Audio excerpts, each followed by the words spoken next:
تتعلم اللغة في بلادك ولا تجي تتعلمها هنا في ألمانيا؟ باهي المختصر المفيد الفيديو ده مش باش يكون حيادي برشا، باش نعطيكم على رأيي الشخصي بعد ما عشت أكثر من عام في ألمانيا وتجربتي الخاصة باللغة، على خاطرني أنا ما جيتش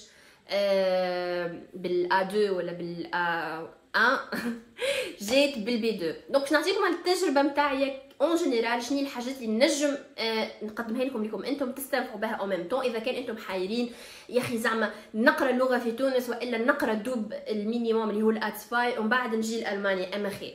باهي جايز، باش نعطيكم الايجابيات نتاع انك تقرا اللغه في تونس قبل ما تجي لالمانيا، ومن بعد باش نعطيكم السلبيات نتاع الحكايه دي. باهي اول حاجه واهم حاجه هو حكايه الفلوس. يعني القرايه في تونس باش تكون اكيد جدا ارخص من القرايه في المانيا، وبالنسبه للتيست والتحضير للتيست وكل باش يكون ارخص. معناها كي تجي انت لهنا ايتيديون بكونت بلوكي نقولوا بيحب لك باش تسجل في ايكول دو لونغ، وانتم نتصور عندكم فكره على التسجيلات في لي زيكول دو لونغ قداش يحب لك ابارامون سيمستر باش تقرا شو اسمه نيفو. يعني اللي يجوا بالبي 2 يحب لهم سيمستر باش يقروا سي 1 باش يدخلوا بعد للجامعه، اللي يجوا بالا 2 يحسب لهم باش يقروا البي 1 والبي 2 والسي 1. معناها حكايه تشد اكثر من عام وانت تسجل في لي كور نتاع لي زيكول دو لونغ، وكيف تعمل فوربيرايتونغ لي زيكزامان نتاعك وتدفع في فلوس الاكزامان. دونك هذه نقطة مهمة جدا، ماذا بيكم انكم تحطوها في مخاخكم قبل ما نجول بعد النقطة الثانية اللي هي مرتبطة بها، اللي هي الكونت بلوكي.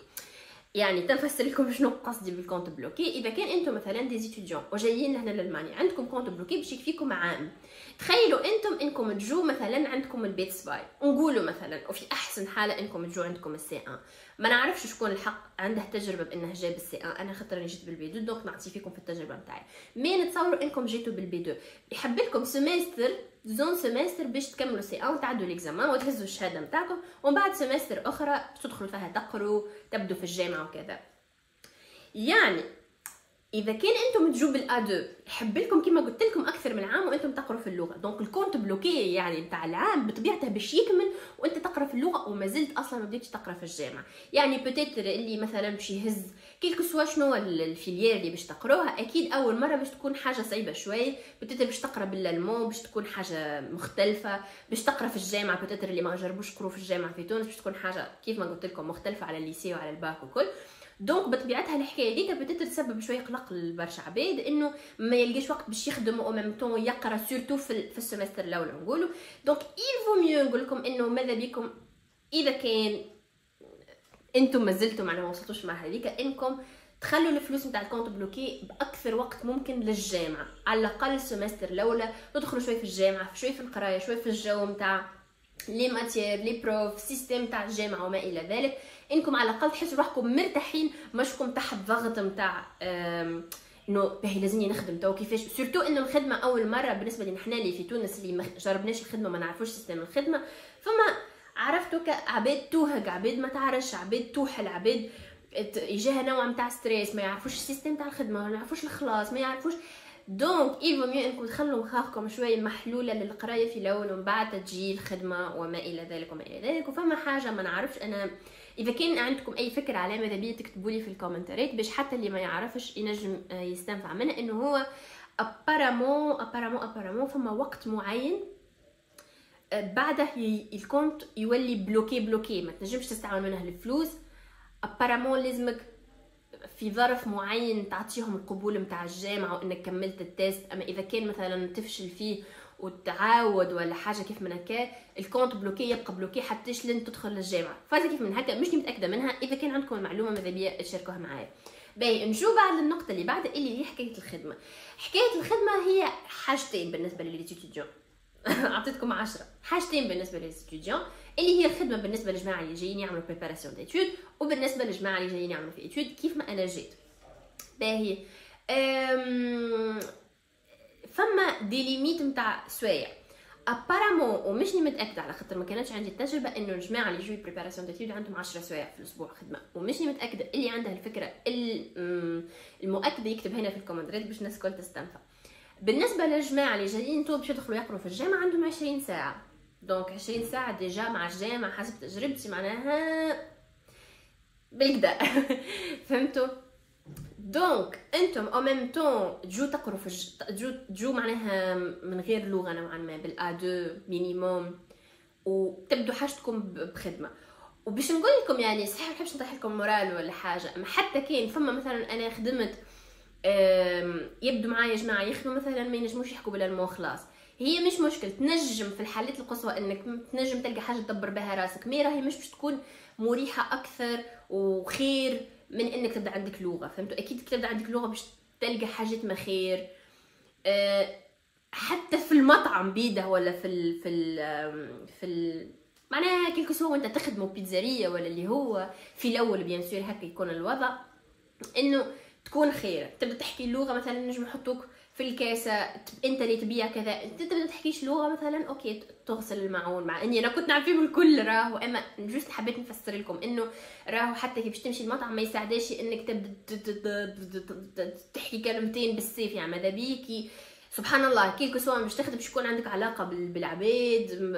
هذيك قديش توا قديش، فما كوميونيكاسيون. دونك اللغه راهي مهمه جدا، وانا ننصحكم اللي هي النقطه اللي بعد انكم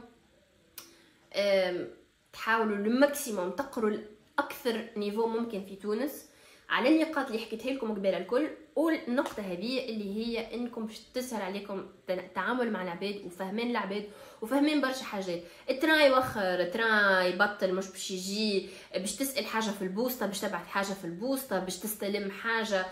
فريمون كل شيء لازمك لغه. وحتى راهو في المدن نوعا ما المولتي كولتي يقولوا هما يعني فيها برشا دي كولتور وكذا ويحكوا اكثر بالانجلي، مي راهو جينيرالمون تلقى الالمان اللي جينيرالمون كبار شويه في السوبر ماركت وكل راهم ما يعرفوش الانجلي، عرفتوا؟ بتقدر تلقوا لي جون شويه يعرفوا انجلي، مي راهو باش تستحق الالمان في الحالات الكل، ما تقولش اني ماشي كالبلاصه ديك خاطر مثلا انترناشونال برشا باش نلقى عباد يحكوا بالانجلي، حتى كان يحكوا بالانجلي مي il vaut mieux انك يكون عندك نيفو باهي نتاع المون تسلك به روحك في كل شيء، على خاطرك انت بخلاف الجامعه ولا اللي هو عندك راه حياه اخرى بوست لطف طبيب ما نعرف شنو، حتى كان فما الطب يحكوا بالانجلي، مثلا تلقى السكرتير تحكي بالالمون، ما عرفتك تسهل عليك حياتك بالكدا. دونك نصيحه ما تحاولوش تزربوا اللي هي هذه النقطه النيجاتيف انك انت راك باش تبقى اكثر وقت في تونس. دونك ما تحاولش انك تزرب باش تجي لالمانيا باش ما تبقاش اكثر وقت في تونس ومثالش تنجي لهنا نتعلم اللغه، ماذا بيك مثالش تجيك بازيد وقت مثلا في تونس بتاتر عام زايد، مي كي تجي تبدا متحضر بالكدا تبدا اكثر عندك ثقه في روحك، مثلا حتى في المطار او المطار باش يسالوك اسئله حتى كان يعرفوا يحكوا بالانجلي، راني نحكي لكم في الحاجه الجلوبال يعني عرفتوا اون جينيرال، راهو باش اكيد راك جاي لبلاد تحكي بلغتها الاصليه الالمانيه يعني، فهمتوا؟ تخيلوا كيما عبد جاي لتونس يحكي بالانجلي تيمشي العزيزه ولا ما نعرفش شنو تيمشي البوسه باش ينجم يحكي بالانجلي، هما كاكا باش تلقى فيهم نسبه معناها يتعاملوا معاك ينجموا يفهموك بالانجلي وكل مي جينيرالمون باش تسجل الدرس تاعك البلديه بالالمون يعطوك رونديفو يمروا عليك رونديفو في ساعه ولا حاجه نمرو تليفون يكلموك التليفون باش تعمل بيش باش تعمل شنو باش تعمل شنو. دونك نصيحتي انه ما تخليش اكل هاجس نتاع نحب نجي للمان نحب نجي للمان نحب نهرب من تونس وانك تخلي روحك تجي مش حاضر، عرفتوا؟ راك تجي راك تقرا راك تستقر وما الى ذلك، مي خلي الباز نتاعك باهيه وصحيحه وتعلم اللغه وانفستي في اللغه، راهي اهم حاجه اللغه. معناها البلاد اللي ماشي لها بيان سور هذا اذا كان تبدا اللغه ماشي يعني اذا كان اللغه ماشي اصلا قرايتك، يعني اذا كان قرايتك تولي اهم واهمين يعني لازمك تفهم وما الى ذلك. دونك كما قلت لكم يا بالنسبه للخدمه كي تبدو اقل، يعني كي تبدو جايين بريباراسيون ديتود وعندكم اللغه باش تبدا الخدمه اقل كي تبدا ايتوديون تولي الخدمه اكثر. دونك انتم ماذا بيكم باش ما تتقصروش لا في فلوس لا في لغه لا في حتى نوع نتاع حاجه تخليكم مش مرتاحين وتتمرمدوا بوتاتر ولا حاجه، ننصحكم انكم كيما قلت لكم تنفستوا في اللغه ومثالش تجي توخيره نتاع شويه وقت ما كي تجي حاضر. ونتمنى لكم كل الخير وان شاء الله الفيديو عجبتكم، نشوفكم ان شاء الله في الفيديو الجاي جايز، وما تنسوش اذا كان عندكم اي suggestions تكتبوها لي في الكومنتس وتعملوا لايك اذا كان الفيديو عجبكم وتعملوا سبسكرايب اذا كان اول مره تشوفوني. نشوفكم ان شاء الله في الفيديو الجاي، باي.